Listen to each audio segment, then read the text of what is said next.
Des parents qui ont vécu, mesdames et messieurs, l'incommensurable douleur de la perte d'un enfant racontent sur ce plateau leur expérience, ce qui s'est passé, comment ils ont surmonté cette douleur, avec qui. Est-ce que la douleur, elle est toujours présente ou elles sont obligées de faire avec et passer à autre chose? Est-ce qu'on arrive à oublier cet enfant qu'on a perdu? Comment on se sent quand on vit cette situation? Et quel a été l'apport des proches dans cette étape?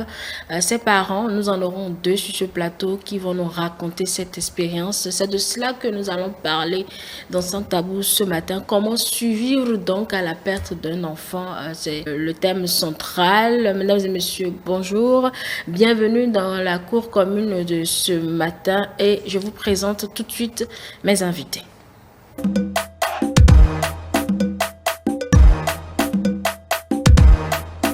J'ai avec moi Nadège Bignon-Anago. Elle est auteure du livre En paix avec la vie, comment guérir de la perte d'un enfant. Elle est donc passée par cette étape douloureuse. Elle va nous raconter un peu cela. Certainement que c'est cette situation qui l'a amenée à écrire ce livre. Surtout qu'on en parle très peu. Je félicite déjà le courage de ces deux personnes qui sont avec nous sur ce plateau pour en parler. Parce que je ne vous le cache pas, on en a cherché. C'est pas qu'elles n'existent pas. Elles existent. Elles sont disponibles, mais quand il s'agit de la télé, elles sont tout de suite réticentes parce qu'elles ont déjà peur du qu'en dira-t-on, de l'image qu'on va mettre sur elles, donc de cette grosse pression de la société. Elles ont peur de tout cet ensemble-là. Donc, à part Nadège, que j'installe déjà. Bonjour Nadège. Bonjour. Vous allez bien? Ça va. Merci d'être là ce matin, surtout pour nous raconter cette expérience. On aura également sur ce plateau Madame Fifonsi Soti Théodora. Elle est spécialiste en marketing et communication, motivatrice en savoir-vivre, animatrice live et restauratrice par loisir. Elle va nous rejoindre. Mais en attendant, pour accompagner un peu, puisque nous voulons parler également de comment surmonter la difficulté, nous avons ici sur ce plateau André Alihono qui est psychologue. C'est eux qui écoutent beaucoup plus ces personnes qui vivent cette expérience douloureuse. Bonjour André. Bonjour. Vous allez bien? Ça va. Alors, vous en avez déjà reçu en consultation, ces genre de personnes? Bien sûr. Parce qu'on en parle très peu. Hein. Bien sûr, bien sûr. Et ça reste des douleurs difficiles. J'ai envie de dire qui ne passent presque jamais. Mais bon, il faut vivre après ça. Vous pleurez avec elle? Non, c'est pas mon rôle. Je les aide à pleurer, au contraire, à vraiment pleurer. Et il faut vraiment pleurer. Parce que ça aide. Oui, c'est impératif. C'est vraiment essentiel. C'est obligatoire. Il faut oser, il faut avoir le courage d'exprimer sa douleur. Pas les pleurs. D'accord. De toutes les façons, on est là pour donc écouter cette expérience-là, afin de vous permettre à vous, peut-être qui êtes dans cette même situation et qui n'arrivez pas à vous confier à quelqu'un. Donc, c'est l'objectif ce matin, vous faire écouter des expériences et vous montrer comment ces personnes-là les ont surmontées. Nadège, on peut dire bonjour. Bonjour Angèle. Vous allez bien? Ça va bien. D'accord. Allez, on y va pour le mot du jour.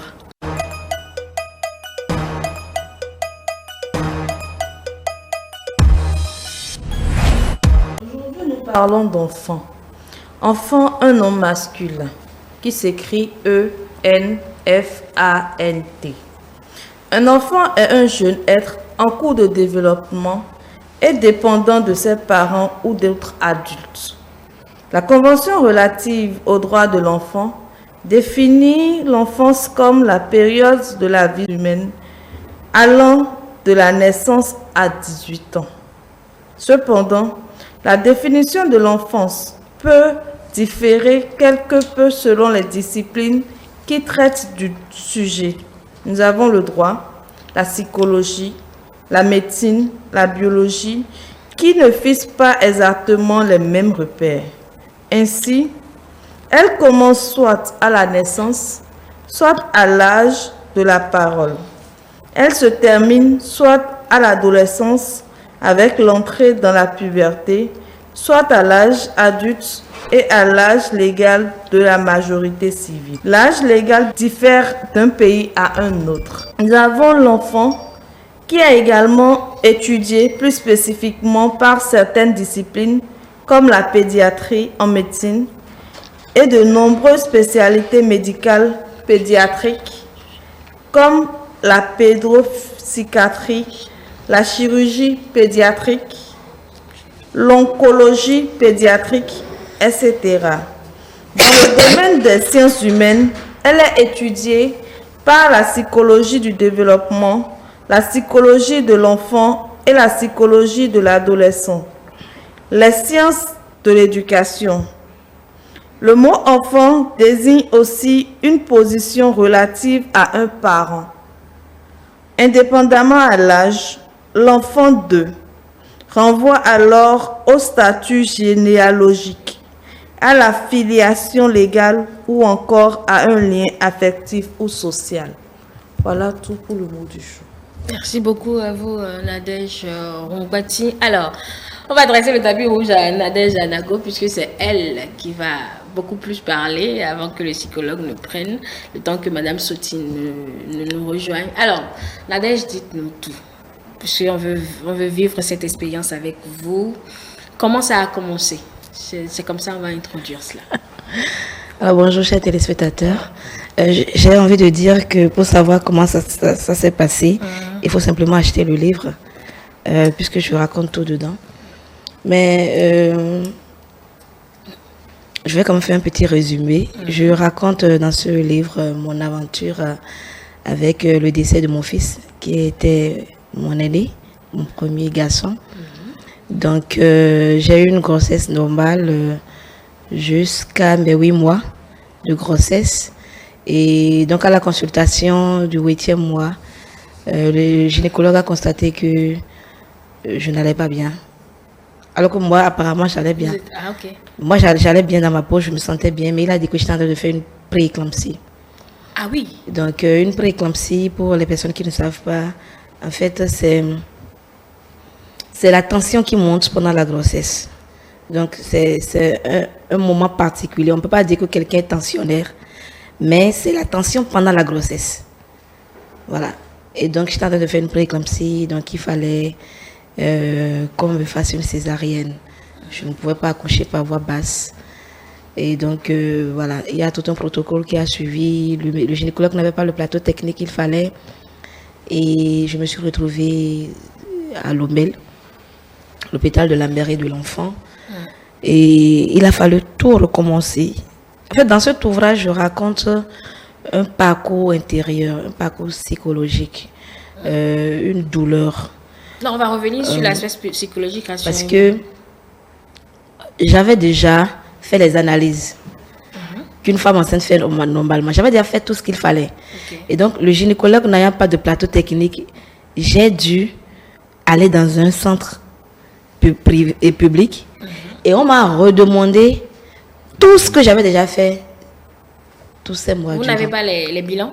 Tous les bilans étaient là. Mon carnet était là. Tout était là. Et le ressenti que j'ai eu, c'est que on vous demande des analyses, on vous demande des contrôles sans explication. Il n'y avait aucune explication.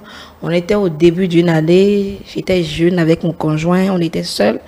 Moi, j'ai grandi au nord du pays et mes parents étaient donc au nord. Lui aussi, ses parents n'étaient pas à Cotonou. On était jeunes, on était seuls. Et on a atterri dans un hôpital sans explication, on nous a fait faire plein de choses. Et finalement, on a finalement fait la césarienne. Et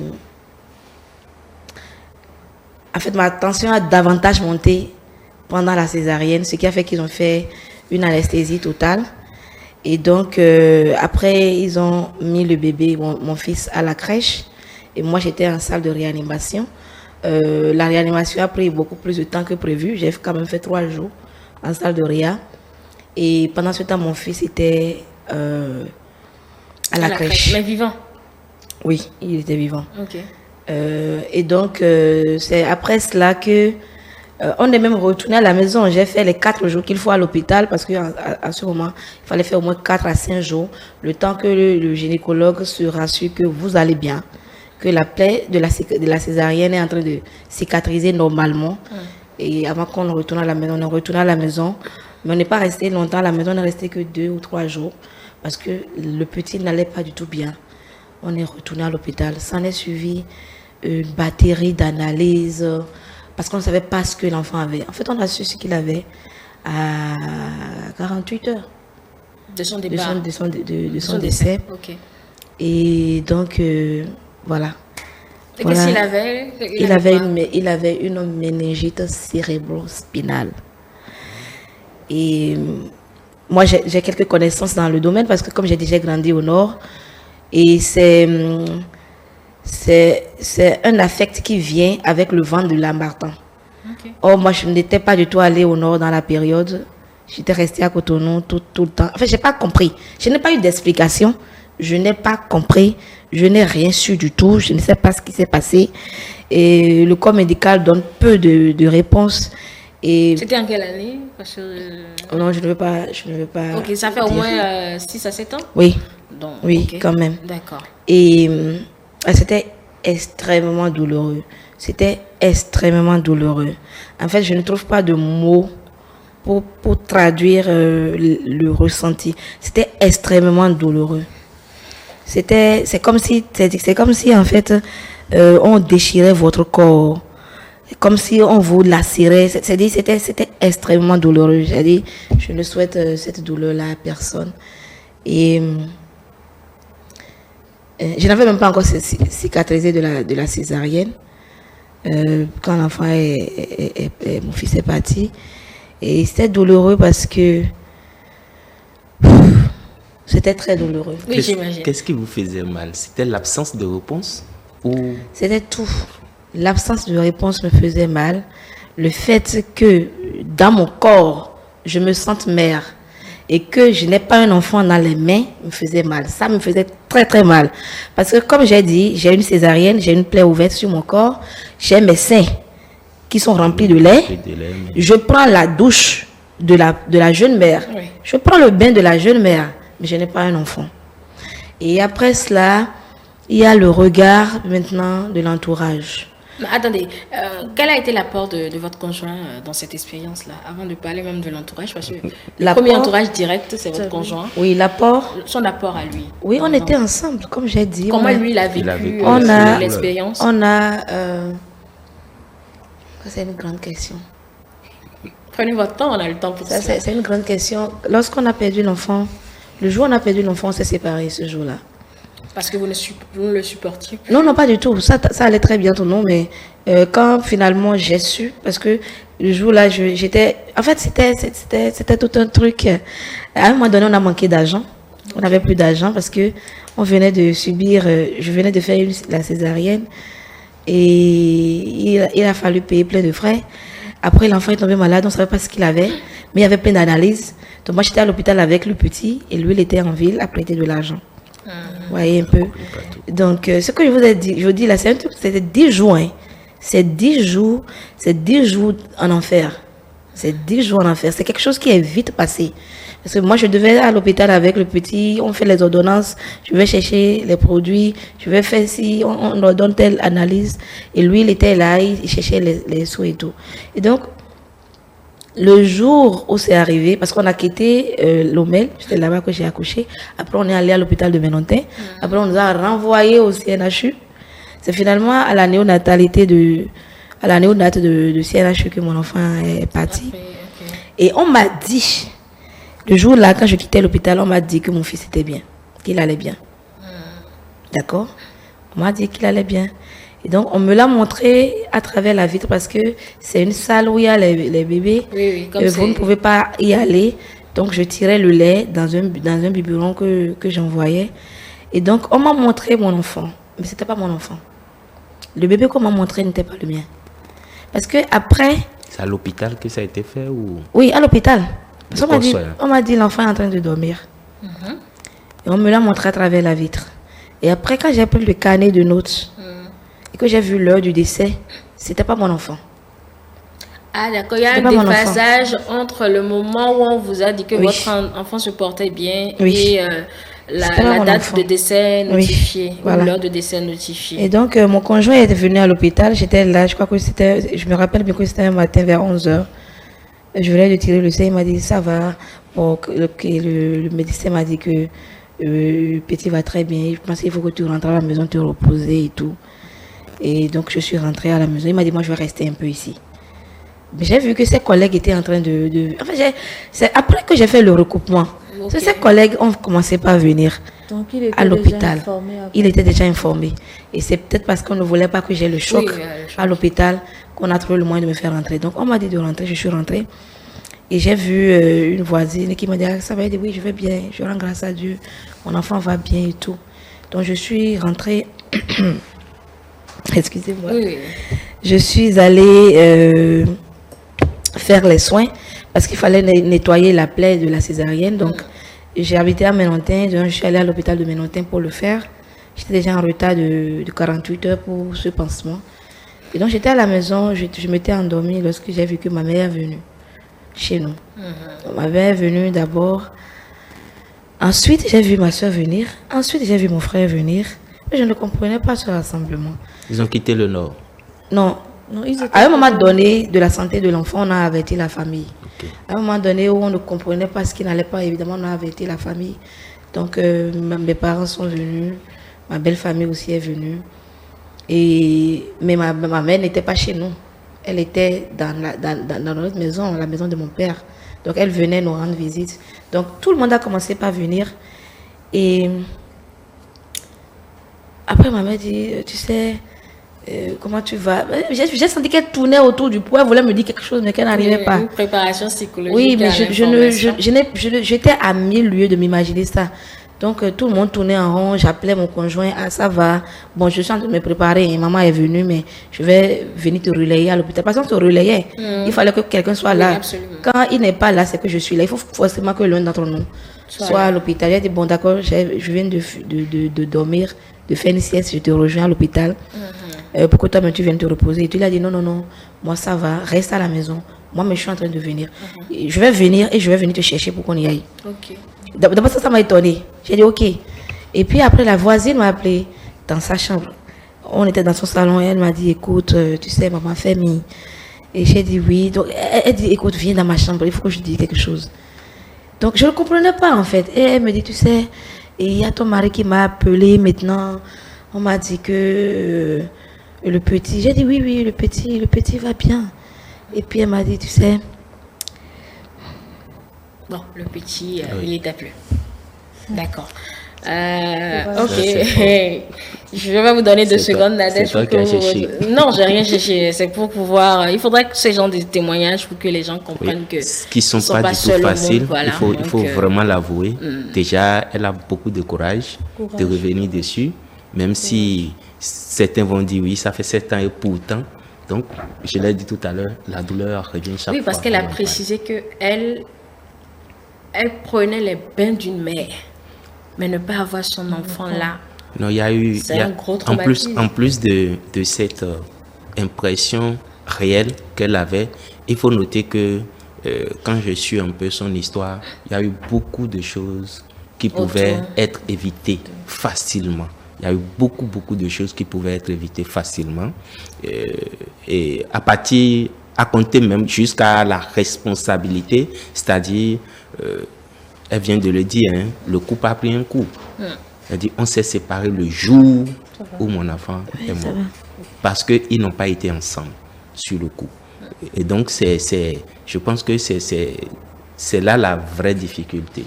Comment gérer l'information? Comment gérer l'information?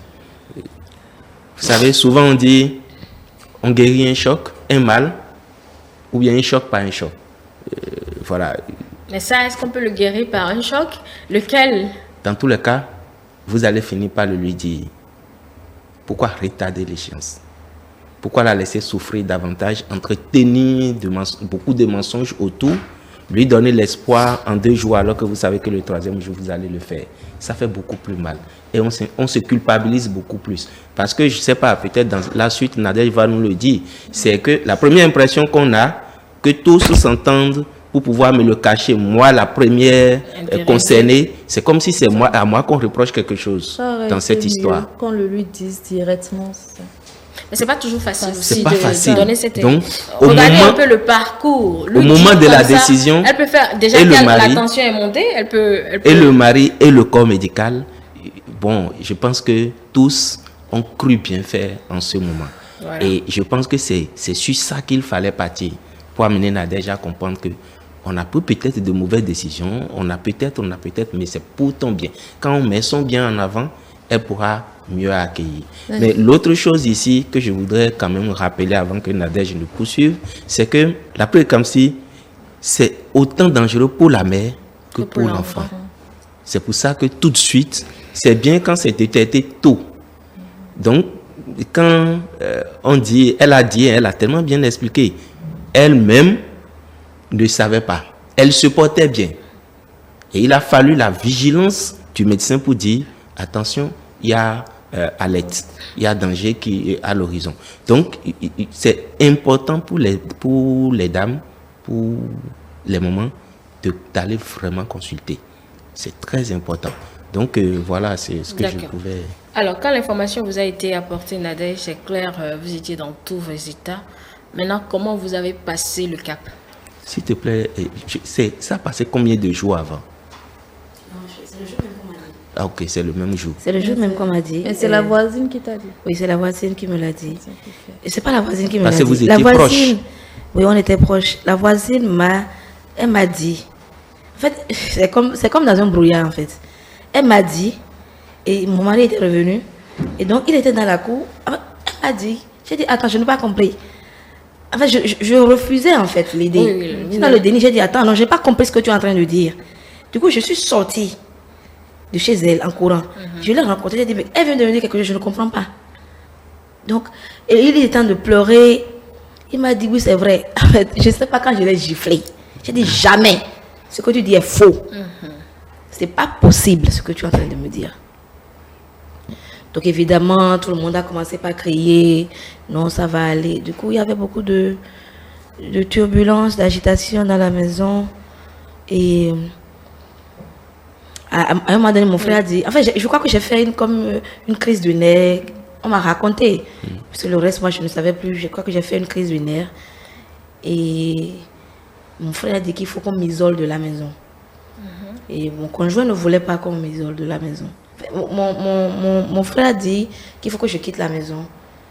Parce que j'étais en train de perdre la tête. Et mon conjoint a dit, mais non, c'est notre enfant et on vit ensemble. C'est pas maintenant qu'il est parti qu'on doit être séparés, il faut qu'on reste ensemble. Voilà. Donc ça crée une dispute entre les deux. Ok. Donc finalement, ma famille m'a amené chez ma soeur à Lokossa. C'est pourquoi j'ai dit qu'on s'est séparés le jour-là. Et lui-même, sa famille l'a amené hors de la ville de Cotonou. Donc, c'était douloureux. C'est toujours douloureux. Oui, je vous en veux parce que vous m'avez fait pleurer. Les traits sont non. L'objectif, c'est pas de vous faire pleurer, mais... C'est très, très douloureux. En fait, c'est très, très douloureux. C'est extrêmement douloureux. Je ne trouve pas les mots pour exprimer. Même aujourd'hui que j'en parle encore, j'ai extrêmement mal. C'est-à-dire que c'est tout ce qui s'est passé. Comment j'ai accouché, comment j'ai eu de la difficulté à accoucher, la fragilité financière qu'on avait, la maladie de l'enfant. C'est pas qu'il est mort-né, c'est qu'il a été malade. Et on faisait des analyses à mon fils. Chaque fois que je le prenais, je le voyais différent. C'est-à-dire, on a cherché les nerfs au bras, on a cherché au coude, on a même cherché dans le cou, on a cherché sur les épaules. Et tu vois l'enfant, chaque fois que tu le prends, avec des stigmates, des guilles dans son corps, c'était douloureux pour moi. J'ai vu que mon fils a souffert. J'ai souffert de le voir souffrir. Il était si petit, c'est un bébé. Il ne pouvait même pas dire, maman, il ne pouvait pas dire j'ai mal ici. Et c'est tout ça, en fait, qui a rendu ce moment-là insupportable. Qui a rendu tout ce moment-là insupportable. Et après, je suis allée chez ma soeur. Après, mon père me réclamait parce que moi, mon père n'est pas descendu. C'est ma mère qui était venue au sud. Mon père était au nord, donc il dit qu'il veut voir sa fille et tout. Donc, je suis allée le voir par coup. Dès que je suis rentrée dans la maison, mon père s'est mis à pleurer. Moi, je n'ai jamais vu mon père pleurer. On ne les voit Donc, jamais pleurer. J'ai fait 3 jours à Parakou et pendant ces 3 jours, mon père a pleuré. En fait, j'ai fui, je vais dire que j'ai fui de Parakou. Parce que j'étais fatiguée de voir mon père pleurer. Et il disait, mais ma fille, et qui me regardait chaque fois, est-ce que ça va? Il dit, mais parce que moi, mon père n'a perdu aucun enfant. Il n'acceptait pas que sa fille souffre aussi. En fait, c'est votre souffrance de voir votre enfant souffrir. Lui-même, c'était pareil. Au fait, il souffre de vous voir souffrir. En fait, c'est une chaîne en réalité. Il disait, Agbande, Bema 0, Kochi, avec 0,5 ans.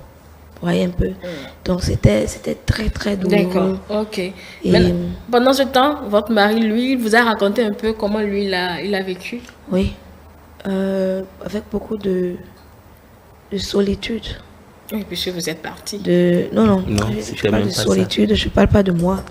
Parce qu'il a dû gérer seul d'abord. Oui, c'est beaucoup de solitude, c'est beaucoup d'émotions, c'est beaucoup de responsabilités. Parce que moi, je pense à l'enfant, mais lui, il est responsable de moi et de l'enfant.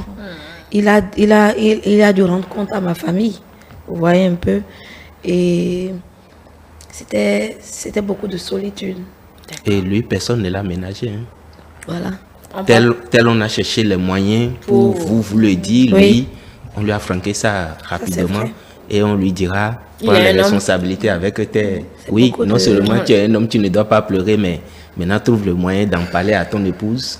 Et c'est vraiment pas facile pour lui aussi. Mais est-ce que vous avez eu le temps après de revenir dessus? Parce que ça fait quand même 7 ans environ. Non, ça fait plus que 7 ans. Je ne vais pas dire le temps exact. Okay. Après ça, on a eu des problèmes de couple. Parce que, en fait, c'était un cocktail d'émotions douloureuses. Je parle de tout ça dans l'ouvrage. Et moi, je parle d'abord de moi. J'ai souffert énormément du regard de l'entourage. Des questions qu'on me posait. Ah, on a GTA, Fiolo, dit. Du coup, parce qu'on vous a vu enceinte et on ne vous voit pas ça, on vous voit plus enceinte, Donc on estime que vous avez accouché. Donc on a GTA, dit. Et tu dis, j'ai fait un garçon. Ah, donc tu te vois obligé de dire que tu as perdu l'enfant. Au début j'ai menti, mais après j'ai dit la vérité. Et donc, on se met à te consoler. J'ai détesté les consolations. Et voilà la consolation standard. Et comme de karma ou bas, vous voyez, on te console de la perte de ton enfant en évoquant un prochain qui va venir. Moi, je viens d'accoucher, je veux mon enfant. Il y a certains qui disent, Maouanouna. Et non, vous. C'est la même certains chose. qui le disent, oui. Et moi, c'est un cri de cœur que je vais lancer aujourd'hui. Si vous avez quelqu'un à côté de vous qui a perdu un enfant, taisez-vous. Je vous en supplie. Taisez-vous. Si vous voulez vraiment aider quelqu'un qui a perdu un enfant, taisez-vous. Si elle veut parler, elle vous parlera. Soyez dans l'écoute active. Ne soyez pas dans l'interrogation comme un commissaire. Moi, j'ai tellement souffert et je rencontre des mères qui souffrent tellement de ce que vous pensez, ce que vous nous dites en pensant à nous consoler. Ah, tu vas faire un autre enfant. Moi, je viens de perdre un enfant. Moi, j'ai passé 9 mois à suivre un enfant. Je l'ai senti dans mon corps. Je l'ai vu bouger. Je lui ai donné un nom. Et vous voulez déjà que je rentre dans le même processus pour un autre enfant? Moi, je veux cet enfant-là. C'est cet enfant-là que je veux. En fait, ce que tu repousses dans ça, c'est que on est passé à autre chose. Ton enfant, c'est comme si rien n'a été. Oui, rien n'a été. On est Comme déjà... Là, c'est-à-dire que l'entourage, l'environnement... Et d'abord, j'ai reproché ça parce que quand je suis revenue du Nord, ma belle famille avait dégagé tous les effets de mon enfant. Ça a été une dispute entre nous. Ils avaient tout ramassé. Je n'ai même pas trouvé une chaussette. Aujourd'hui, le seul souvenir que j'ai, c'est 2 photos. Sinon, c'est comme si je n'ai même pas accouché dans ma vie de cet enfant-là. On a tout dégagé. Et c'était censé être pour me protéger moi. Mais si vous avez pris mon avis, C'est-à-dire qu'à aucun moment on ne prend l'avis de la personne qui subit.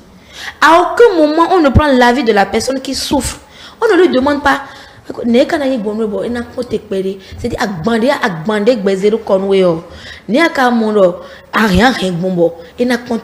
vous savez, si vous avez une charge, vous pouvez estimer qu'en ayant cette charge sur la tête, vous la portez mieux. Ou qu'en mettant cette charge au dos, vous supportez mieux la douleur. Ou que si c'est sur votre épaule, vous vous sentirez mieux. C'est un exemple que je prends pour paraphraser la douleur. Mais quelqu'un vit une douleur et à aucun moment vous ne lui demandez comment est-ce que tu pourrais te sentir mieux avec cette douleur. Vous estimez, vous déclarez et vous décidez.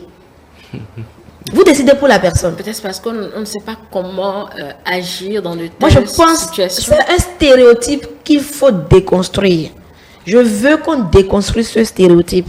Si quelqu'un est en train de souffrir à côté de vous, prenez son avis. Prenez son avis. Et même si vous ne tenez pas totalement compte de son avis, tenez quand même un tout petit peu compte de son avis.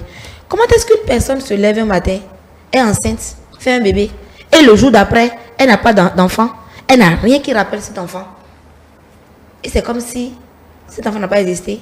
Et vous, vous dites que c'est pour protéger cette personne. Non. Est-ce qu'ils n'ont pas agi sous l'autorisation de votre conjoint? Non, Parce non, que pas toujours. avant, Ils n'ont pas agi rentrer- sur son autorisation. On a Et fait j'ai la même reproché chose pour ça lui. à ma famille et à ma belle famille. En fait, on était comme des enfants. En fait, on était devenus comme des enfants. On était comme des petits enfants. À aucun moment, notre avis n'a été pris en compte pour quoi que ce soit. Et je le dis, ce n'est pas seulement nous. Parce que j'ai rencontré par la suite des femmes qui ont vécu les mêmes situations. Quand vous êtes dans la douleur, vous savez, c'est comme quand vous perdez un parent. Moi, j'ai perdu mon père par la suite. La famille s'est comportée comme si on était des enfants. Ils ont pris des décisions pour nous. À un moment donné, on a dû s'imposer pour décider du lieu d'enterrement de notre père. On a dû même faire des cérémonies pour décaisser de l'argent et faire des cérémonies pour avoir l'autorisation de l'enterrer là où on a dit qu'il voulait être enterré. Sinon, la famille vous considère comme un enfant et ils prennent des décisions à votre place. Et moi, je suis en train de dire, vous permettez? Oui, allez-y. C'est un coup de gueule. Il faut que nous avançons dans nos mentalités en Afrique. Il faut vraiment qu'on avance et qu'on respecte le deuil des gens et qu'on comprenne que le deuil se vit individuellement. Il n'y a pas de standard quand on parle de deuil. Il y a quelque chose qui va marcher avec Nadège qui ne marchera peut-être pas avec une autre personne. Que vous devez tenir compte de l'histoire de la personne, tenir compte de son a priori, tenir compte de ses émotions dans le choix que vous faites pour cette personne-là. Donc, tout a été déguerpi. C'est comme si mon fils n'a pas existé. Et l'entourage, vous n'allez pas dire, Nadège, qu'il fallait encore prendre la vie de l'entourage. Quand je dis l'entourage, ce n'est pas juste la maisonnée. C'est dans la ville, c'est des gens qui sont même en France. N'importe qui apprend que tu as perdu un enfant, ils vont te dire, écoute, tu es en vie, c'est l'essentiel. En fait, on botte, on touche l'enfant. C'est-à-dire qu'il n'est pas important. Écoute, on rend grâce à Dieu. Toi-même, tu vis. C'est toi qui portes l'enfant. Si tu veux, dans 3 mois, tu vas être encore enceinte. Ah bon? C'est si facile? On va mettre une pause, Nadège, pour que je pose cette question à André. Alors, Nadège a dénoncé le fait qu'on les prenne pour un enfant et on décide à leur place. N'est-ce pas aussi un peu parce qu'à un moment donné, on sent ces personnes-là psychologiquement instables pour prendre certaines décisions ou quand elles les prendront, ce sera par dépit ou de façon vraiment irréfléchie? Pas irréfléchie, peut-être émotive, très émotive, peut-être oui, mais je voudrais renchérir tout ce que Nadège a dit en disant le deuil, il est individuel. Et ça, il faut le savoir. Vous ne pouvez pas faire le deuil de quelqu'un à sa place. Et malheureusement, c'est ce qui revient dans notre style d'accompagnement communautaire. On prend tout à ta place, on prend toutes les décisions, on t'impose, c'est-à-dire c'est une nouvelle douleur qui vient. Oui, on est chacun doté d'une certaine capacité, mais qui nous est vraiment propre. Le deuil, oui, a ses étapes. Certains vont parler de 5, de 6, de 9, etc. Mais le deuil, toujours est-il que vous allez, quelle que soit votre carapace, vous allez être choqué. Et quand vous recevez le choc, quand on est en circulation et qu'on fait un choc, vous voyez les pare-brises ou bien la carrosserie du véhicule ou de la moto prend un coup. Donc, selon l'intensité du choc, on va voir sur vous ce coup-là, ce choc-là, et vous allez réagir. Donc, et quelle que soit votre carapace, quel que soit votre type ou votre force, vous allez quand même extérioriser. Certains le font de façon... Elle a fait les deux phases. Elle a eu d'abord cette réaction, j'ai envie de dire, agressive, expressive, et puis après, elle est tombée dans les vapes, comme elle a dit. Elle a eu totalement une absence, comme si rien n'était. D'autres le font avant de constater que quelque chose est arrivé. Oui, quand ce choc arrive, c'est là que commencent les choses. Parce que au cours de cette réaction, soit non verbale, soit expressive, la personne est en train de se demander, est-ce que c'est réellement arrivé? Et elle a dit, elle ne sait pas à quel moment le geste est parti. Mais c'était dans un... Non, mais c'est pas possible, je viens de le voir. On vient de me confirmer qu'il est vivant, je viens de le voir. Comment tu peux dire, c'était pas qu'elle agressait son mari en ce moment. Non, c'était un réflexe de refus. Je vais dire de refus, parce que c'est pas possible qu'on me dise que il est parti alors que je viens de le voir. On m'a dit qu'il allait bien. Ce choc-là, forcément, il va le manifester. Et c'est individuel.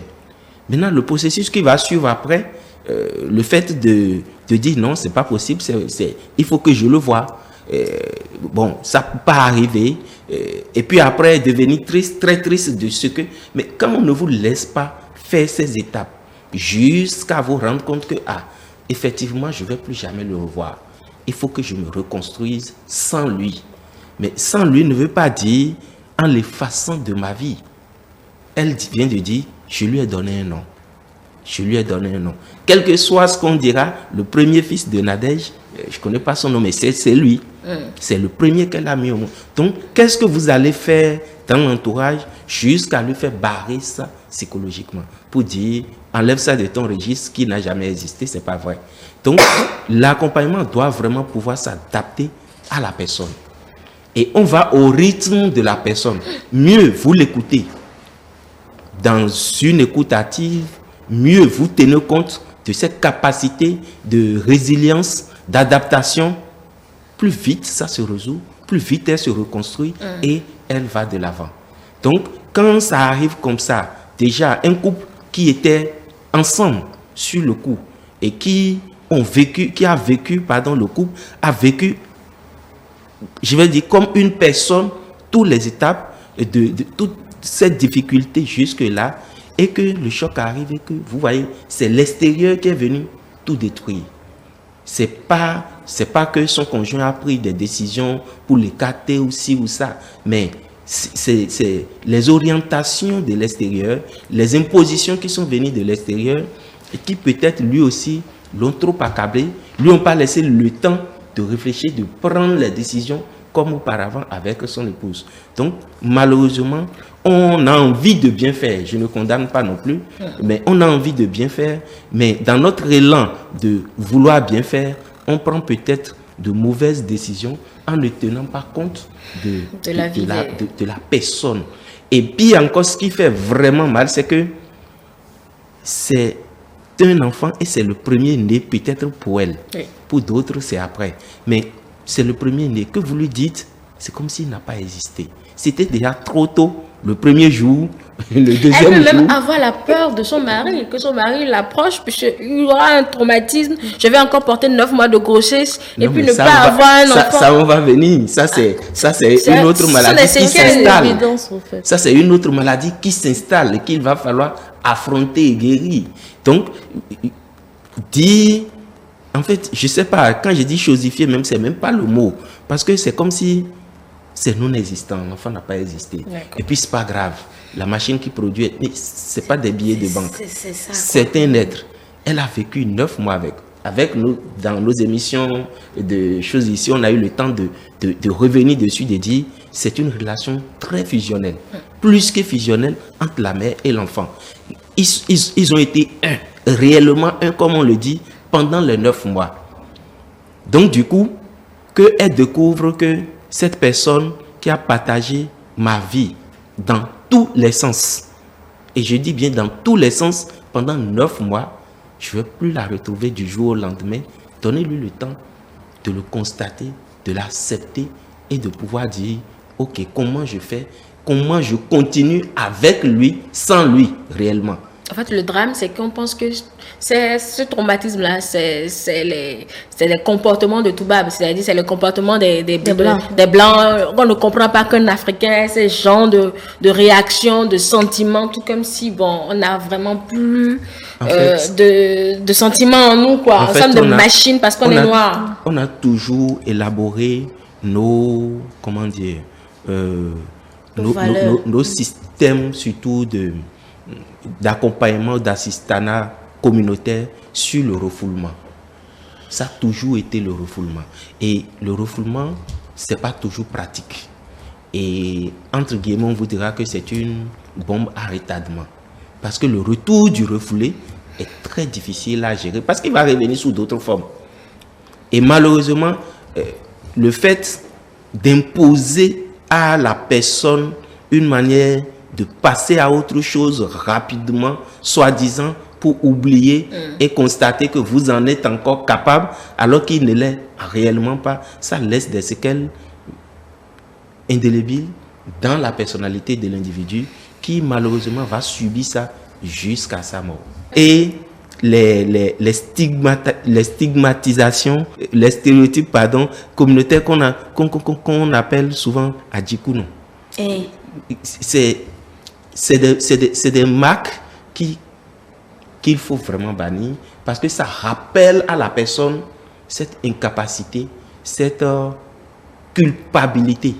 Et c'est ça qu'il faut éviter. La personne a déjà perdu un enfant, ce n'est pas le lieu de lui rappeler chaque jour, parce qu'elle-même va se le rappeler. Le couple va se le rappeler.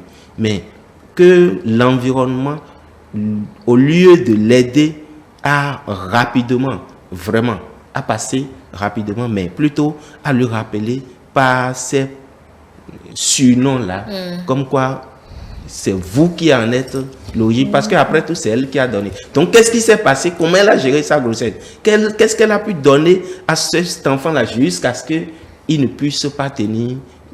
C'est difficile. C'est vraiment difficile. C'est important de faire attention à comment accompagner ces genres de personnes. Alors, Nadège, il a fallu que vous lâchiez prise pour pouvoir passer par autre chose, mais surmonter cette difficulté. Oui. Avant, je voudrais dire quelque chose de très important pour moi. Je voulais parler de nos stéréotypes sociétals. C'est très important, il faut que je revienne dessus, parce que moi, j'en ai souffert. En fait, je ne dis pas le nombre d'années que ça fait exprès. Non pas pour cacher quelque chose, mais pour insister sur le fait que quelqu'un, en écoutant, va se dire non, mais si ça fait 2 ans, elle doit déjà être guérie. Non, je pense que si ça fait déjà 15 ans, pourquoi elle en parle encore? Enfin, je n'en parle pas justement pour obliger les gens à respecter le deuil. Qu'on ne dise pas en fait que quelqu'un peut souffrir parce que c'est récent et qu'on ne doit plus en souffrir parce que le temps est passé. Notre société base ses valeurs sur le courage. Un courage inoxydable. Un courage qu'on ne nous a pas appris, mais que nous devons avoir à tout moment dès qu'une situation se présente. Les gens s'attendent à ce que, après avoir pleuré 1 ou 2 journées, vous passez à autre chose. Oui. Les gens pensent vous donner de la force en vous disant que vous allez faire un autre bébé. Mais je vais vous dire une chose. Lorsqu'une personne a perdu un enfant, la chose qu'elle redoute le plus, c'est de faire un autre enfant. Non pas parce qu'elle a peur de tomber enceinte, mais parce qu'elle se demande si cet enfant va vivre. Elle se demande si elle va encore échouer. Parce que la société vous fait percevoir le décès de votre enfant comme un échec. Parce que... Et puis le surnom. Oui. Qui peut énerver. Pas énervé. Qui peut vous mettre déprimer. dans tous vos dépression. états. Moi, je connais des femmes qui ne sortent plus de chez elles parce qu'elles ont perdu 2 enfants à la suite, 3 enfants à la suite. Parce que la première fois, on tolère. Encore que, je dis la première fois, on tolère, encore que la belle famille et l'entourage ont les yeux aux aguets. C'est comme pour dire, entre guillemets, là, est-ce que ce produit-là va nous amener à bon port? Est-ce que ce choix que nous sommes en train de faire va tenir ses promesses? Est-ce que l'épouse de notre femme, l'épouse de notre fils, les 6 enfants dont nous rêvons pour lui là, est-ce qu'elle pourra les faire avec conséquences? Voilà, c'est nombreuses. Parce que c'est revenu. Que vous prenez. Non, mais c'est des faits, ce sont des stéréotypes qu'on met sur les femmes. C'est ça. Parce que quand qu'il se passe quelque chose ou pas, c'est la femme. Mais il y a aussi des familles qui accompagnent très bien aussi. La plupart des familles, et je ne parle pas seulement pour moi, puisqu'en fait, avec le temps, j'ai eu la chance d'organiser des cercles de parole et de discuter avec des mamanges. Les mamanges, c'est les femmes qui ont un ange dans le ciel. Les papas qui ont un ange dans le ciel. J'ai eu le temps de discuter avec d'autres femmes et c'est revenu. On a perdu nos enfants de diverses façons. Mais le vécu est le même. Le regard de la société. Les gens se posent des questions sur vous. Les gens nous ont dit, est-ce que vous vous disputez? Ton mari et toi, là, vous vous disputez? Oui, c'est pour ça que l'enfant est reparti. Parce que les enfants ne restent pas là où il y a les tensions. Hein. En fait, la société cherche de coupables. Il cherche une raison au décès de l'enfant. Et l'Africain ne cherche jamais ou ne trouve jamais une raison médicale au décès de l'enfant. Si un enfant est décédé... Africain, c'est un peu péjoratif quand même. Madame, je suis africaine, oui, je vis en Afrique. C'est vrai. Je ne peux donc que traduire les réalités que je vis. Peut-être que si j'étais en Occident ou ailleurs, je pourrais en parler. Je vis des réalités et je me base sur ces réalités. On trouve toujours une cause mystique au départ d'un enfant. Soit c'est la sorcellerie, soit c'est la belle famille ou la belle-mère qui est contre vous, ou alors c'est que vous avez, comme vous l'avez évoqué, eu des grossesses antérieures, des avortements antérieurs et donc la nature a de vous rembourser quelque chose, ou alors c'est que votre époux, en fait il y a toujours une raison mystique et dès l'instant où on vous a entre guillemets consolé quelques minutes, on commence par évoquer ces raisons là et donc à faire naître en vous comme de la culpabilisation et vous vous demandez, attends, c'est vrai? Et vous commencez à vous remettre en cause en fait. Oui, est-ce que c'est pas moi? Est-ce que c'est pas moi-même? Est-ce que c'est pas moi-même qui ai posé un acte, qui ai fait des choses qui ont fait aujourd'hui? C'est qu'on vient encore vous rendre coupable. En plus de la douleur, de l'absence que vous ressentez, on vient encore créer en vous de la culpabilité. Et maintenant, on vient vous comparer. Je suis en train de dénoncer. Je voudrais attirer notre attention dessus. Si vous l'avez fait tout le temps, ne le faites plus. Parce que parfois, on croit bien faire. Parce qu'on a vu des gens faire avant nous. On se dit, ok, comme c'est comme ça que les gens font, ça veut dire que c'est comme ça que c'est bien. Non, c'est pas comme ça que c'est bien. Un instant, Nadège Mpati, vous allez céder votre place à Madame Soti, qui est là. Donc, elle va s'installer. Oui, Nadège Anago, vous pouvez continuer. C'est pas bien. Parce que après avoir fait tout ça, maintenant, on vous compare. On vous dit, écoute, j'ai ma cousine Angèle. Ou non, je ne vais pas donner ce nom, je touche du bois. J'ai ma cousine Mariette, d'accord? Elle a perdu son enfant. Elle a perdu son enfant il y a 2 mois. Mais elle est déjà enceinte. Cette histoire-là est déjà oubliée. J'ai telle personne, tel collègue de boulot qui a perdu son enfant il y a 6 mois. Aujourd'hui, on n'en parle même plus.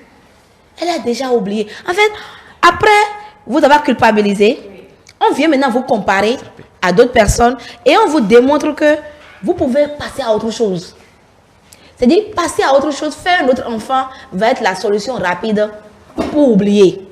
Et donc, on vous dit, mais pourquoi vous attendez? Moi, par exemple, il m'a fallu 2 ans après le décès de mon fils pour faire un autre enfant. Il m'a fallu 2 ans. Et je vous assure même que si je pouvais, je n'allais pas faire. Je ne voulais même plus d'enfants. L'idée est passée ça. Non, quand je me suis aperçue que j'étais enceinte et je le dis devant les caméras, j'ai pensé à avorter. J'étais au Burkina Faso quand je me suis rendu compte que j'étais enceinte. Et j'ai appris que quand on boit certaines boissons, ça pouvait faire passer. J'ai bu ces boissons-là. Parce que j'avais tellement peur de tomber enceinte et que l'enfant ne reste pas. Je n'étais pas prête psychologiquement à le faire. C'est pour vous dire que les gens souffrent à côté de vous. Vous ne savez pas comment ça se passe à l'intérieur d'eux. Et vous pensez parfois les consoler et vous les plongez encore davantage dans un abîme. Et j'insiste dessus. Si vous êtes dans l'entourage de quelqu'un qui a perdu un enfant et que vous voulez l'aider, taisez-vous et foutez-lui la paix. Si elle a envie d'extérioriser sa douleur, elle va parler et vous l'écoutez. D'accord? Elle n'a pas besoin de elle n'a pas besoin de ça. Elle n'a pas besoin de votre pitié. Elle a besoin de votre bienveillance et que vous vous comportez de façon normale avec elle. Ce n'est pas un être estropié. Ce n'est pas un être qui a perdu la tête. Ce n'est pas quelqu'un qui a perdu la raison. C'est quelqu'un de normal qui a vécu un traumatisme. Et un trauma prend du temps à guérir. Quand vous vous cassez la main, ce n'est pas le jour où vous êtes cassé la main que vous pouvez encore utiliser cette main-là. Ça prend du temps. J'aime bien revenir sur le fait aussi que vous dites, c'est pas parce que vous en parlez 5, 6, 7 ans, voire plus, après que vous êtes toujours dans le deuil. C'est pas ça. Et je suis encore plus réconforté quand vous dites, 2 ans après, j'ai eu l'autre grossesse. Donc pour dire aux téléspectateurs, en fait, Nadège n'est pas en train de faire un deuil pathologique. Elle a fini ici. C'est juste un témoignage qui nous permet de revenir sur ces faits-là. Donc faire le deuil ne veut pas dire non plus qu'on a oublié. C'est pas ça. C'est pas amener quelqu'un à faire le deuil, dire bon, il va oublier l'événement, la perte. Non, c'est pas ça. Donc on n'est pas en train de... Oui, elle a pleuré parce que le rappel de mauvais souvenirs va vous mettre toujours dans les émotions. Je pleure encore. Parfois je pleure. Voilà, quand ça je ne vois l'handicape pas. Mon fils, celui qui est mon aîné aujourd'hui, j'imagine son grand frère. J'imagine tout ce qu'on aurait pu faire ensemble. Donc, je ne pleure plus au même rythme qu'il y a quelques années. Je ne pleure plus de la même façon. Mais dans mon cœur, il y a quand même toujours cette blessure-là. Okay. C'est moi qui vais finir par pleurer là. Je tiens plus, j'essaie de tenir. Je tiens plus. Allez, Madame Soti, bonjour. Bonjour, Madame. Vous allez bien? Ça va et vous? Alors, ça va aussi. Vous êtes Théodora Soti, spécialiste en marketing et communication, motivatrice en savoir-vivre, animateur live et restauratrice par loisir. Et vous avez également, vous êtes victime. De toutes les façons, vous avez fait également cette expérience. Vous allez nous la raconter. Mais je sais que vous n'allez pas pleurer. Si vous-même vous pleurez là maintenant, ou bien te faire pleurer. C'est moi qui vais finir par fondre en larmes. Je suis hyper sensible. Alors, madame, quelle est votre expérience à vous, puisque nous sommes là pour parler de témoignages? Bonjour, chers téléspectateurs, bonjour. Billon, bonjour. Bonjour. C'est un plaisir de me retrouver ici ce matin sur ce plateau. C'est pas évident. J'ai suivi un peu Madame Anago en parler tout à l'heure. C'est pas facile. C'est pas facile de subir, parce que moi j'appellerais ça subir. Et quand on va à un enfant, c'est que vous avez déjà vu le fruit de vos rêves. Vous avez vu ce rêve-là, vous l'avez eu pratiquement en main et que ça arrive. Mais moi, je vais plus loin en disant que les personnes même qui perdent des grossesses, celles qui font les fausses couches, elles subissent également. Beaucoup. Ce sont des personnes qui ont plus mal encore, si on peut le dire, parce que j'en fais partie. Et voir que vous avez eu, les gens ont peut-être vu votre ventre s'arrondir. Et donc, c'est un espoir. Peut-être que vous avez espéré pendant longtemps avant d'arriver à ce point-là. Voilà, vous arrivez à ce point et puis du jour au lendemain, vous n'avez plus rien. Donc, tous les espoirs sont tombés. Vous vous demandez, finalement, est-ce que moi, je suis d'une autre planète?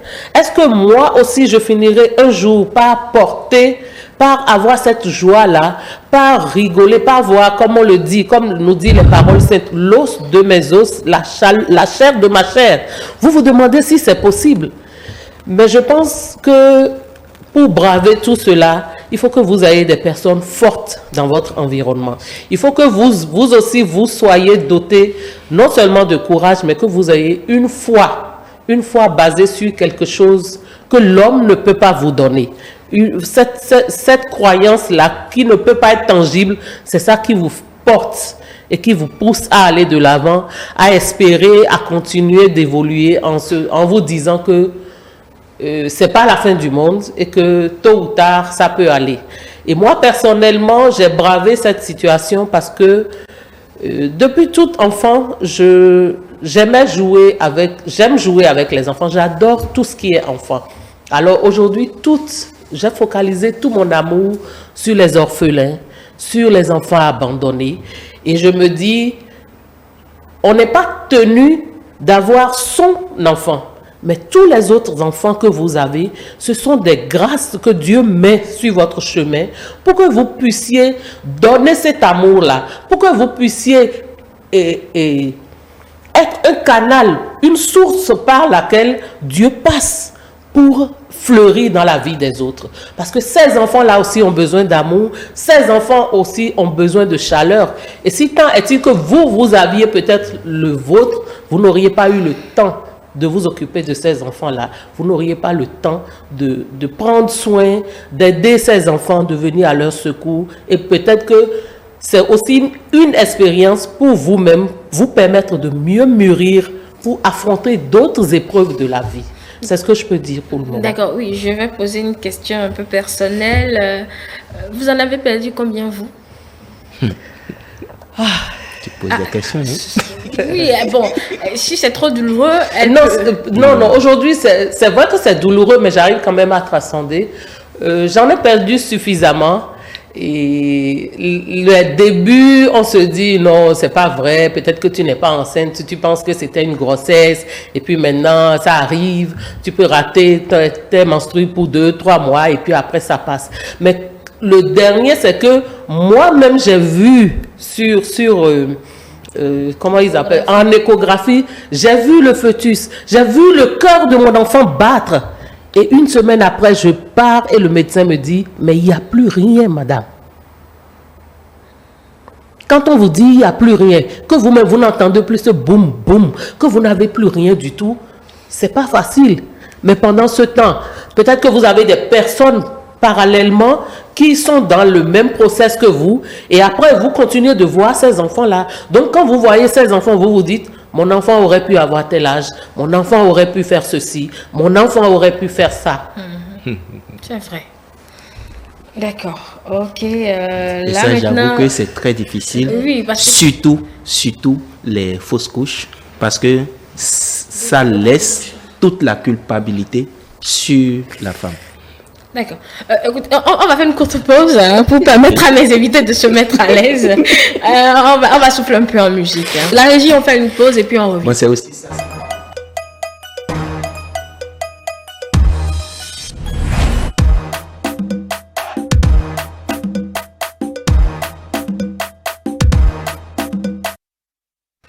Voilà, de retour sur ce plateau. Alors, Madame Soti, Oui, on peut continuer? On peut. D'accord. Alors, vous en avez perdu un certain nombre. Bon, je voulais vous demander le nom, mais là, ça serait un peu trop difficile à vous demander. Donc, je me limite à ce que vous nous avez dit. Alors, comment vous avez pu passer le cap alors? Ou bien vous vous êtes résigné, simplement, vous ne voulez plus tenter? On essaie de tenter. On essaie de tenter, mais... Je voudrais savoir comment être le courage de réessayer.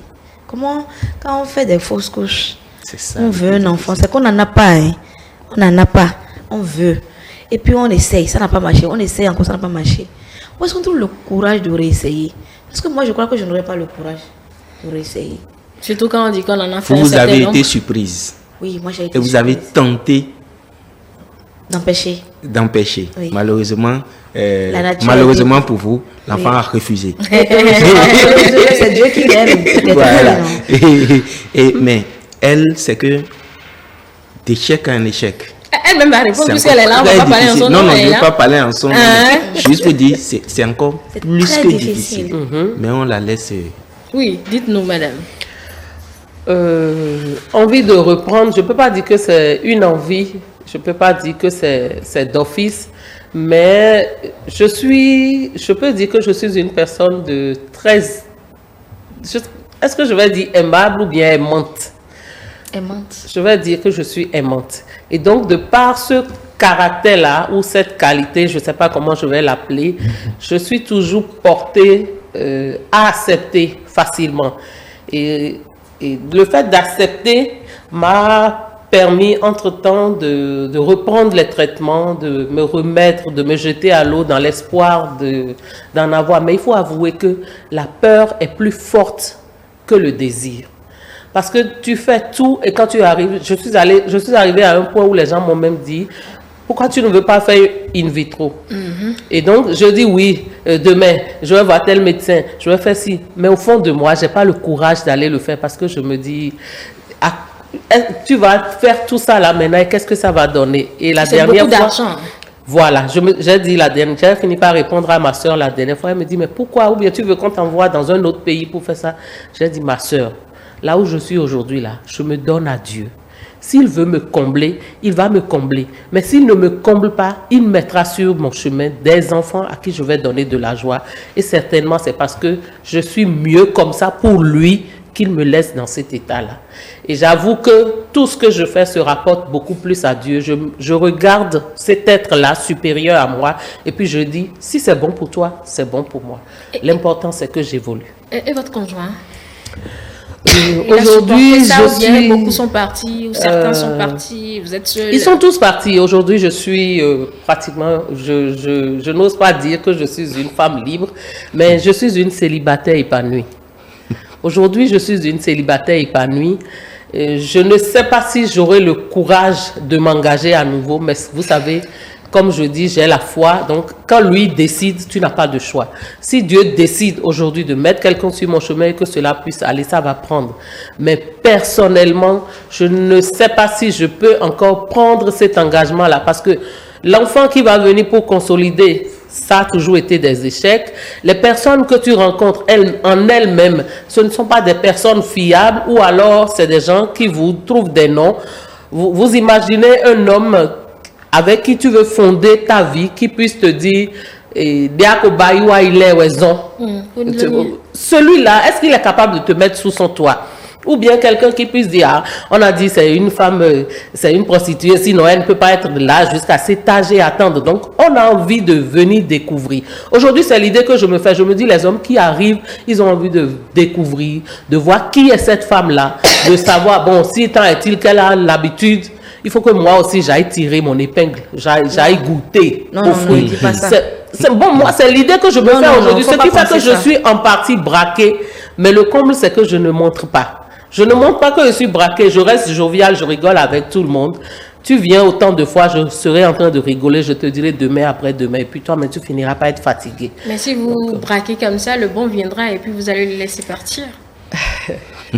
Ça, c'est encore Là aussi, c'est un autre souci. Oui. Là aussi, c'est un autre souci. En fait, votre expérience me rappelle une de très proche.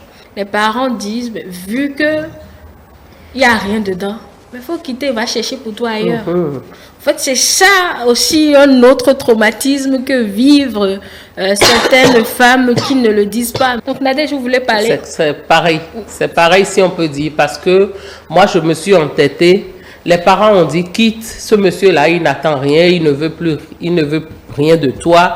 Puisque par fini, il est allé trouver une autre. Il a fait ses enfants. Aujourd'hui, il a des enfants qui sont déjà tout grands. Lui, il fait sa vie, il vit sa vie. Mais il est là et il dit rien. Et puis, de temps en temps, quand il passe, peut-être, il vient te demander si toi, tu vis. Alors, je ne sais pas. Donc, tout ça fait que moi, je me demande aujourd'hui si réellement on peut faire confiance. On peut croire encore en cet amour-là. Quelqu'un qui est avec toi depuis des années, on ne parle pas de 5 ans, de 10 ans.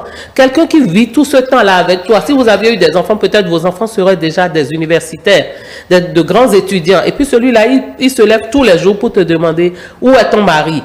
Mais il sait que c'est lui qui vient tout le temps. Et puis tous les jours, il te demande, et ton mari, il va bien, reste là à me mentir. Mais si tant est-il qu'un autre est un mari, pourquoi toi tu viens? Je ne sais pas si vous comprenez un peu l'état dans lequel on te met. Et beaucoup de femmes vivent ces choses-là. Mesdames, je vous dis, même si vous le vivez, ne laissez pas ces hommes-là, ces bourreaux, ne les laissez pas comprendre qu'ils vous font mal. Parce qu'aujourd'hui, moi, j'ai décidé, je ne veux plus faire comprendre à quelqu'un qu'il fait mal. Tu me demandes comment va ton mari, je dis, il va bien.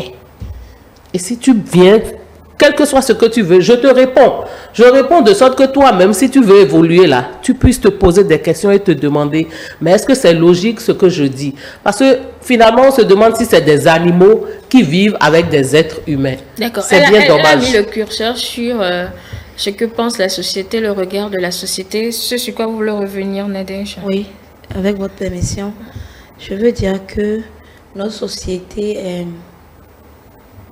est très sauvage parfois avec les gens. Exigeante. Sauvage, j'ai dit sauvage. Ne direz pas vous. Notre société Nous sommes aussi à l'antenne. Non, je comprends votre douleur. Laissez-moi dire ce que je pense. Je ne vous l'interdis pas. Mes propos. Notre société est très sauvage avec les gens qui sortent du rang. Notre société veut le standard. Vous êtes né, vous allez à l'école, vous avez un boulot, vous avez un mari ou une épouse, vous faites des enfants, vous travaillez, vous mourrez. La société veut ce standard et les gens qui sortent de ce standard, la société les combat. Ils sont caricaturés. Ils sont plus que caricaturés, ils sont combattus. Que ce soit de leur fait ou non, que ce soit de leur volonté ou pas, la société combat les gens qui sortent du standard. Et Madame Théodora l'a évoqué tout à l'heure, lorsque vous perdez des enfants, parce que lorsque le fœtus est déjà là pour une mère, c'est un enfant. Parce que vous perdez des enfants en succession, on vous appelle Adjiko, on vous appelle Azétor. On pense que c'est parce que vous avez fait des avortements que ça a donné, ou mais que vous êtes dans des liens ou des sectes, etc. Ou que vous ne voulez pas vous marier. Ou que vous ne voulez pas vous marier. Les gens vous insultent. La famille, parfois même des gens de votre propre famille, vous insultent pour ça. Et les hommes en profitent pour abuser de vous. Madame Théodora, avec beaucoup de générosité, a donné son cas. Mais je connais plein de cas comme ça de femmes qui ont voulu rester dans le couple comme votre soeur. C'est peut-être parce que son mari a été généreux, on va dire ça, qu'il la garde. Bon, lui n'est pas sauvage. Il n'est pas sauvage. Parce que pourquoi je parlais d'exigence? Non, mais elle est là. Mais comment est-elle là? Est-ce que vous êtes allé au bout de elle est là? Elle est peut-être là physiquement, mais est-ce qu'elle est respectée? Est-ce qu'elle est considérée? Est-ce qu'on lui donne les avantages liés au fait d'être une épouse? On parle ici de santé mentale. Le bien-être et la santé mentale, moi, m'importe énormément. C'est de santé mentale qu'on parle ici. Et moi, je pense que notre santé mentale est encore plus importante que notre santé physique. Parce que quand ça ne va pas à l'intérieur de nous, à l'extérieur, on n'est que des loques. Donc, on insulte ces personnes-là. Ça dit que quand elles sont riches, ça dit qu'elles travaillent, qu'elles sont riches, on leur dit, ok, c'est pas que tu as vendu tes enfants que tu es riche. Quand elles ne sont pas riches, on va dire, ok, d'accord, tu vois, les avortements que tu as fait t'ont plongé dans cet abîme. En fait, peu importe la vie qu'elles ont, on ramène ce qu'elles sont au fait qu'elles ne soient pas en train de faire des enfants. Et c'est beaucoup, beaucoup de souffrance intérieure.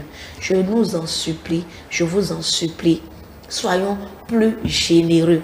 Même la bonne voisine, alors que vous avez fait peut-être un petit reproche à son enfant, se trouve légitime de vous insulter à cause de ça. Je ne parle pas de la belle famille, de la belle-mère qui est prête à renier son fils s'il vous garde dans sa vie. Vous voyez? Et de ces hommes qui justifient le fait qu'ils ne veuillent pas faire du sérieux avec vous parce que vous n'êtes pas en train de faire des enfants. Nadège, mais là, ça me pose une question. Bon, je vais peut-être mettre le pied à l'étrier, mais je me dois de poser cette question. Quand on prend une femme aussi, c'est pour avoir des enfants. Et quand on n'arrive pas à en avoir, en fait, c'est compréhensible, mais je ne dis pas que ça s'explique. Je dis c'est compréhensible. Donc, en fait, quand on n'arrive pas à en avoir également, et vous allez répondre après, madame. Quand on n'arrive pas à en avoir avec cette dernière, on peut comprendre ces familles qui demandent à l'homme d'aller se chercher ailleurs. Alors, je vais vous dire, le rôle d'une femme, d'abord, c'est de rendre un homme heureux. C'est pas de faire des enfants. Ça, c'est pour vous. C'est votre compréhension. C'est moi qui suis ici et c'est moi qui suis votre invité. Il faudra que je précise que c'est le rôle. Non, le rôle. Un instant, je comprends votre douleur. Oui. Mais ne généralisons pas les choses. C'est pas votre compréhension de la chose que moi je dois avoir. On n'a pas les mêmes compréhensions. Pour vous, le rôle de la femme, c'est de rendre l'homme heureux. Oui. Ça, je l'accepte. Ça, c'est pour vous. Il faudra que je le précise. C'est pas pour tout le monde. Voilà. Le rôle, et je reviens dessus, comme si vous ne m'avez pas coupé. Selon moi. Dites selon moi. Mais c'est moi qui parle. Non, il faut préciser. Non, mais elle est en train de dire ce que tu dis. Ce que je dis ici n'engage que toi. C'est selon moi. Oui, c'est moi qui Merci, parle. on continue. Tout ce que je dis ici n'est pas vérité d'évangile. C'est mon expérience et c'est mon opinion. Oui. Donc c'est moi qui en parle. Un homme est là d'abord pour rendre une femme heureuse et une femme est d'abord là pour rendre un homme heureux. Maintenant, dans ce process, ils peuvent décider de faire des enfants ou pas. Parce que c'est-à-dire que c'est pas tout le monde qui décide, c'est pas tout le monde qui a la fibre parentale et qui décide d'avoir des enfants. Il y a des gens qui sont bien portants, Qui n'en veulent qui ont tout leur système reproductif en pleine santé et qui ne veulent pas d'enfants. Exactement. Il y en a. J'aime bien ta manière de dire ils peuvent décider. Le il est au pluriel. L'enfant, oui, il peut C'est décider. pas la femme qui décide. Non, On va c'est avoir, pas c'est la pas femme. l'homme qui C'est de décide. commun On va accord. avoir. C'est de commun accord. Quand on est en couple, on décide ou pas d'avoir un enfant. Et maintenant, quand vous décidez d'en avoir et que vous n'arrivez pas, vous cherchez la solution de commun accord. Ensemble. Et à un moment donné, même s'il faut que l'homme aille faire l'enfant ailleurs, il faut que ça soit de commun commun accord. accord. Toujours de commun accord, en respectant cette personne que vous avez choisie. Mais vous faites bien de donner cet exemple, Angèle. Je vous retourne une question. Quand c'est l'homme qui est incapable de faire un enfant, quand c'est l'homme qui est stérile, quand c'est l'homme qui a des problèmes de conception, pourquoi vous n'êtes pas pressé de dire à la femme d'aller faire un enfant Il y a ailleurs? des Ailleurs. parents qui le demandent. On le fait aussi. Il y a des parents qui le demandent. Mais Qui c'est- exigent même. Dans ce cas, ça va être. On va. Dans ce cas, c'est la femme pourra qui compter refuse. sur le doigt, Oui, le ça, bout c'est du doigt. Hein. Ça va Quand être ça, très, très rare. d'abord, on Ça compte arrive. sur le doigt. Et quand ça arrive, on veut que la femme dissimule. Parce que quand ça arrive, la belle famille ne veut pas qu'on sache que son enfant est stérile. Non. On veut se débrouiller pour que la femme ramène un enfant dans le foyer sans qu'on ne sache que cet enfant n'est pas de son époux. Alors que lorsque c'est la femme qui n'arrive pas à faire un enfant, on est rapidement allé doter une autre femme. On est rapidement allé construire une belle maison pour elle. On est rapidement allé mettre celle qui n'arrive pas à faire un enfant dans une chambre, une chambre obscure, dans un quartier isolé. On te fait En sortir. fait, personne ne peut pouvoir faire des enfants et refuser de donner des enfants à son conjoint. C'est pas normal, c'est pas logique. Et donc, c'est une impuissance que vivent les personnes qui n'y arrivent pas. Et du simple fait de savoir que c'est une impuissance doit nous rendre plus bienveillants. Parce qu'il y a nous-mêmes des choses dans notre vie que nous voulons bien On n'a pas. on n'arrive pas. Il y a des choses dans notre vie qu'on veut bien faire, mais on n'y arrive pas. On a beau y mettre de la volonté, on n'y arrive pas. Donc, on doit mettre de la bienveillance dans nos actes, dans nos paroles. Je ne suis pas dans un monde de bisounours où je pense que tout le monde doit être gentil, etc., etc. Mais je dis, on peut travailler, être bienveillant, à se dire, moi-même là, c'est vrai, j'ai des enfants, Oui. mais il y a des choses dans ma vie que je suis incapable de faire, malgré toute ma bonne volonté, malgré mes prières, malgré mon investissement, je n'y arrive pas. Donc, je peux comprendre un peu cette personne-là et être bienveillante avec elle. C'est de ça que je vois là. Il y en a même qui font ces enfants-là, mais qui n'arrivent pas à en prendre soin. Il y en a qui n'arrivent pas à donner cet amour-là, à jouer leur rôle de mère. Mais pendant ce temps, c'est la personne qu'on insulte qui vient maintenant en prendre soin. C'est la personne qu'on insulte qui vient représenter cette image maternelle, d'éducatrice pour ces enfants-là, pour assurer leur lendemain. Donc je me dis, il faut qu'on arrête. Et par rapport à la question que vous avez posée tout à l'heure, Angèle, je me permets de dire, l'amour entre deux êtres n'est pas conditionné à la venue d'un enfant au monde. L'amour, déjà entre vous, c'est parce que vous vous aimez suffisamment que vous sentez que vous ne pouvez plus vivre l'un sans l'autre. Alors vous décidez de vous mettre ensemble. Maintenant, quand vous êtes dans ce process-là, la bénédiction descend sur vous et ça vous comble du fruit de votre amour. L'enfant, c'est le fruit des sentiments que vous avez l'un pour l'autre. L'enfant, c'est une grâce, c'est une bénédiction. Donc, je ne comprends pas qu'on puisse dire, mais pourquoi? Moi, je me dis toujours, et je continue de le dire, si une femme n'a pas pu mener une grossesse à terme, un enfant qui est venu et qui n'a pas pu rester peut-être, pourquoi vous voulez qu'une bénédiction qui incombe à deux personnes, une seule personne en porte la charge? Pourquoi on ne veut pas comprendre les erreurs de l'autre pour que cela ne puisse pas donner ce que cela doit donner? Et on tient toujours à incriminer la femme. On veut la rouer de coups, on veut qu'elle puisse mourir même s'il le faut, alors que la personne déjà en son intérieur souffre. Vous ne pouvez pas, si vous mettez quelque chose, vous allez voir que la personne même elle est fermée. Parce que c'est une contrainte. Elle vit peut-être, elle paraît, mais dans son intérieur, vous ne pouvez pas comprendre tout ce qu'elle endure les nuits. Quels sont les moments où elle s'enferme pour pleurer? Quels sont les moments où elle se met à genoux pour prier, pour réclamer, pour demander miséricorde, pour prier pour ces anges-là? Donc, arrêtez un peu de massacrer ces femmes-là. Arrêtez de prendre les femmes pour des fautives. L'enfant, c'est une bénédiction et c'est Dieu qui donne. Quelqu'un n'aura rien du tout et en aura 1000. Quelqu'un d'autre aura tout l'or du monde, mais n'aura pas le demi. C'est Dieu qui donne. Et quand Dieu fait grâce, comprenez simplement que c'est une grâce. Rendez grâce, vivez en action de grâce et laissez les gens vivre leur vie comme Dieu leur a accordé. C'est ce que je peux dire. D'accord, on va finir sur le dernier aspect de cette émission. Comment vous avez pu surmonter? C'est vrai que vous l'avez dit rapidement en filigrane, mais c'est que vous a donné le courage de passer le cap pour pouvoir aujourd'hui avoir plusieurs enfants pour vous et vous de continuer toujours à essayer. Comment j'ai fait? Puisque nous sommes là également pour non seulement témoigner, mais donner des âmes, des astuces pour si qu'on puisse passer le cap. Après avoir été surprise, comment tu as accepté le fait? J'ai donné ma vie à Dieu. Ce que je dis, ça peut paraître banal parce que vous entendez tout le temps cette phrase, mais c'est la vérité. J'ai donné ma vie à Dieu. D'abord, quand moi j'ai perdu mon enfant, j'étais très fâchée contre Dieu. Très, très fâchée. C'est-à-dire que si c'était une personne que je pouvais rencontrer, j'allais la cogner, vraiment. Parce que je me suis dit, écoute, tu pouvais me faire une fausse couche. Tu pouvais m'empêcher d'avoir un enfant. Pourquoi tu me laisses faire un enfant? En plus, tu le fais souffrir. D'abord, j'accouche dans la douleur. L'enfant même, il souffre. Mon conjoint se retrouve pauvre. C'est-à-dire qu'on a payé des dettes sur 6 mois après le décès de notre enfant. Des dettes sur 6 mois. Et quand je dis sur 6 mois, c'est parce que certains ont eu pitié de nous et ont dit non, je laisse. Non, l'enfant n'est plus là, non, laissez ça. C'est pour ça, en fait, que ça fait 6 mois. Sinon, ça aurait fait beaucoup plus. Parce que la santé coûte cher. Et j'en ai vraiment voulu à Dieu. Et dans ce processus, j'ai dit, écoute, je donne ma vie à Dieu. Parce que quand mon enfant était souffrant, quand la famille a appris cela, en bon africain, ils ont commencé par faire des recherches spirituelles. Donc, ceux qui vont aller chez les Célestes sont allés, ceux qui vont aller chez les Grigrimans sont allés. Chacun a couru. Et après ça, mon enfant est mort. En fait, c'était un abîme. J'étais dans un abîme. J'étais dans un trou. J'ai détesté tout le monde. Ma famille, ma belle famille, tout le monde. C'est-à-dire, j'ai dit tout ça là est passé et mon enfant n'est pas resté. En fait, je voulais mon enfant. J'ai fait tout ça là. Vous avez fait tout ça là et mon enfant n'est pas resté. Non, ça veut dire que vous n'êtes pas fort.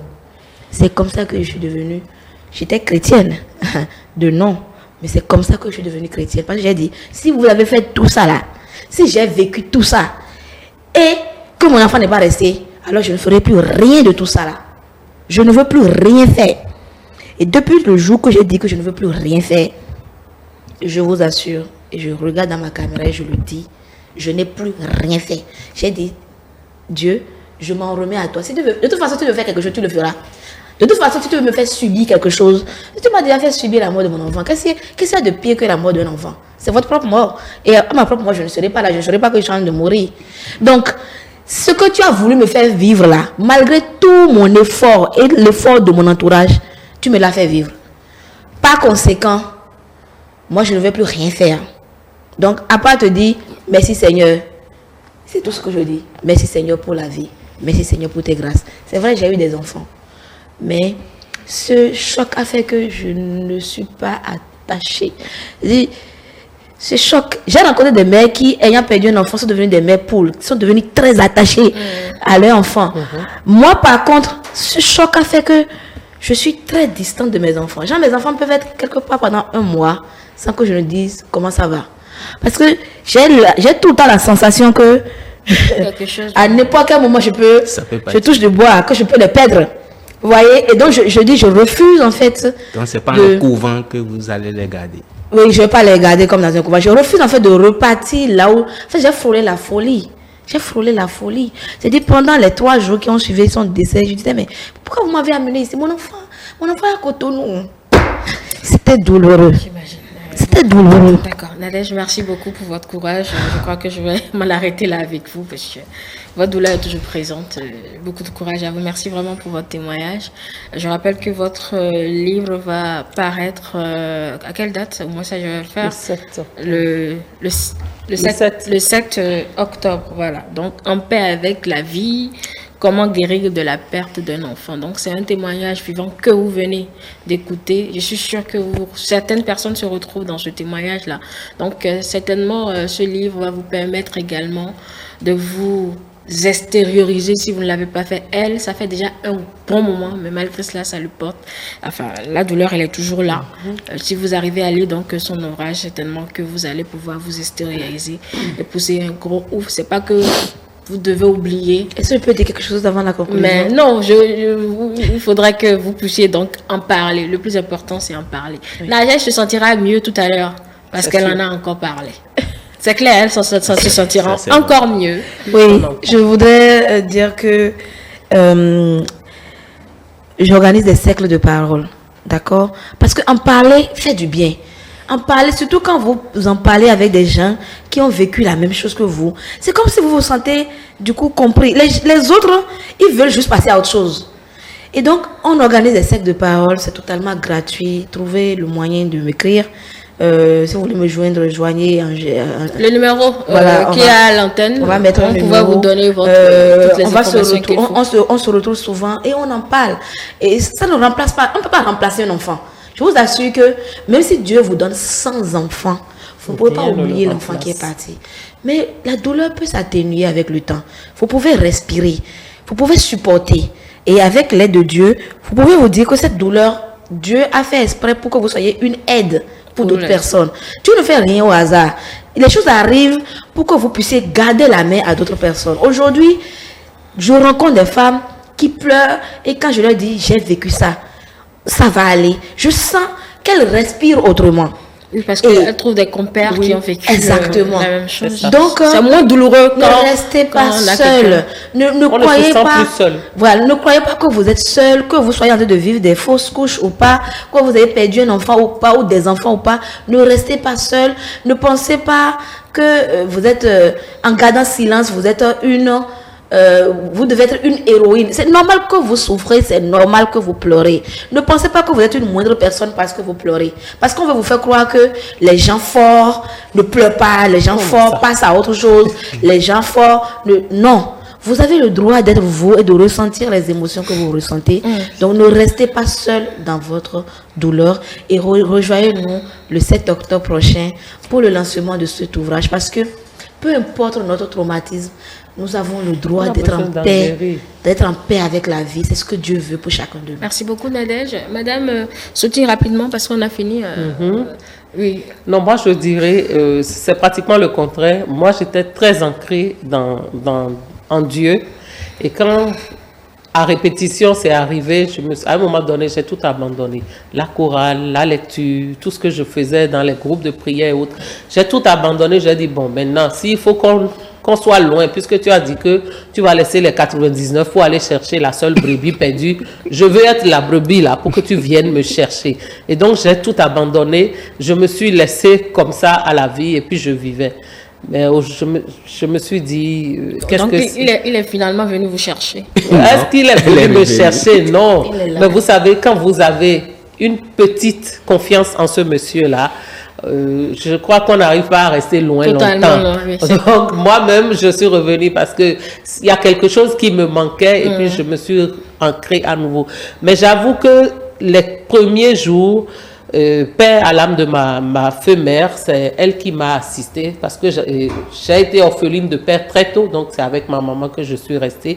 Elle m'a assistée tout le temps et puis elle me disait non, tu dois pas faire ci, ne pense pas que c'est pas comme, c'est que tu es jeune fille. C'est comme si tu as eu un accouchement, il faut qu'on fasse les choses normalement. Donc elle m'a suivi et puis voilà. Donc paix à son âme et à toutes les femmes qui vivent ça, même si c'est une fausse couche. Que personne ne vous mente et que personne ne vous trompe. Dès que il y a eu fécondation, c'est un être. Et vous lui avez porté de l'amour. Vous avez porté des sentiments pour cet être-là. Alors, si quelqu'un vient vous dire, oh, quitte là, c'est juste une petite grossesse, ne croyez pas. C'est vous qui savez ce que vous avez vécu. C'est vous qui savez quels sont les espoirs, les espérances que vous avez eues de ce moment-là. Donc, restez ferme, focalisez sur ce que vous voulez, que les autres ne vous ébranlent plus. Si vous avez foi en quelque chose, croyez en la chose et évoluez. Vous aurez toujours de la joie. Vous allez déborder de joie. Et les gens, ceux même qui ont des enfants et qui pensent que c'est ça la fin du monde, ils vont vous envier. Ils vont vous envier parce que la joie, c'est le comble de l'amour. Et c'est ce que nous voulons tous dans la vie. Merci beaucoup, Madame Sophie.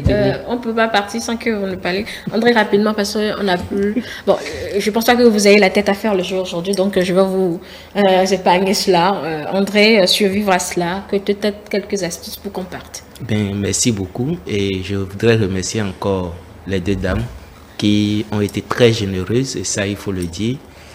Et vraiment, tout mon soutien à toutes ces femmes-là, ou tous ces couples qui vivent pareille situation. Oui, il y a eu beaucoup d'émotions sur le plateau pour juste dire qu'on est vrai. On est vrai. Et survivre à cela, c'est vrai que la perte d'un enfant reste, à mon sens, la douleur, l'extrême douleur qu'on ne peut évaluer. Mais à entendre les témoignages et à entendre un peu tout ce que j'ai vécu par le biais de d'autres personnes, c'est que c'est pas telle la perte de l'enfant même qui est cette douleur que tôt ou tard on va élaborer, on va passer, mais c'est le regard, les interprétations, j'ai envie de dire, l'assistanat de la compagnie, de la communauté qui devient le poids à porter le long des années. En fait, c'est parce qu'à entendre tout, elles n'en veulent pas au monde pour avoir perdu un enfant. Non, elles n'en veulent pas à la nature pour avoir perdu un enfant, mais c'est plus au monde, à l'environnement, la gestion que l'environnement a fait de cet événement qui devient problématique et qui, en quelque sorte, entretient la douleur et ravive la douleur pour dire que c'est à ça qu'il faut faire attention. Malheureusement, cela ne dépend ni des couples. Les conséquences sont énormes, on l'a dit ici. Bon, quelqu'un a dit tout à l'heure, j'ai effleuré la folie. Certaines deviennent folles. Certaines n'arrivent plus à concevoir. Des couples partent comme ça, s'éclatent comme ça. D'autres n'ont plus envie de vivre. On va jusqu'au suicide parce que c'est pas possible. Donc, il y a eu toutes ces difficultés, d'accord, mais il faut reconnaître que comment survivre, et autant Nadège que Madame Sophie, elles sont allées chercher dans le système de croyance. C'est ce que moi j'appelle système de croyance. Ce en quoi elles croient. Parce que, oui, elles ont traduit ça en termes de église, religion, mais moi j'appelle ça système de croyance. Ce qui, à l'intérieur de toi, te permet de oser dire, c'est encore possible. Il y a quelque chose en moi qui me permet de repartir de l'avant. Et ça, il faut que les femmes aillent chercher.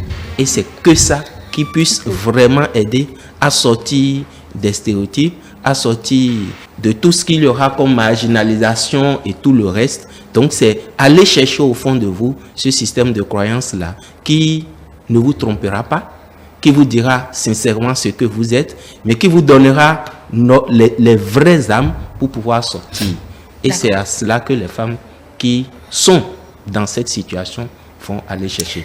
Éviter, le système de croyance vous évitera d'aller chercher les réponses, les explications dans l'environnement. Est-ce que c'est pas mon copain? Est-ce que c'est pas mon mari? Est-ce que c'est pas la belle-mère? Est-ce que non? Votre système de croyance se focalise que sur vous et va chercher vos forces pour vous aider à sortir. Merci beaucoup, André. Si vous vous retrouvez dans la situation, vous avez envie de partager avec nous votre expérience, vous pouvez écrire donc vous pouvez nous écrire sur le numéro que vous voyez déjà en bas de votre écran, mesdames et messieurs. Merci vraiment de nous avoir suivis. Alors, merci Nadège, merci beaucoup Madame Soti. Mesdames et messieurs, on va se retrouver demain avec le même plaisir pour une autre thématique. Nadège, plein de bisous sur toi. Et plein de bisous sur vous aussi. Et moi, pas de non, bisous, toi, tu toi n'en as aussi. pas le genre. Allez, mesdames et messieurs, à demain.